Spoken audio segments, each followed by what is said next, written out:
Okey, kita kembali dengan drama bersiri Bahagia Yang Tertangguh. Episod akhirnya kita boleh tonton episod akhir ni malam ni, yang mana kalau kita tengok klip-klip yang ditayangkan di page Astro, banyak orang dah belanja scene episod akhir ni. Spoiler jugalah. Tu dia, darah memercik ke sos tomato yang memercik dekat muka Nak Zainal atau Hana Armin!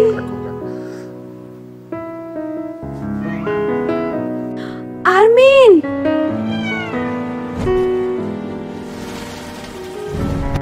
Armin!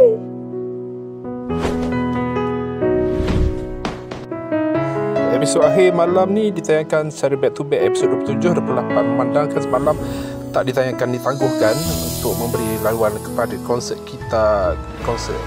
Ambang Tahun Baru Anjuran.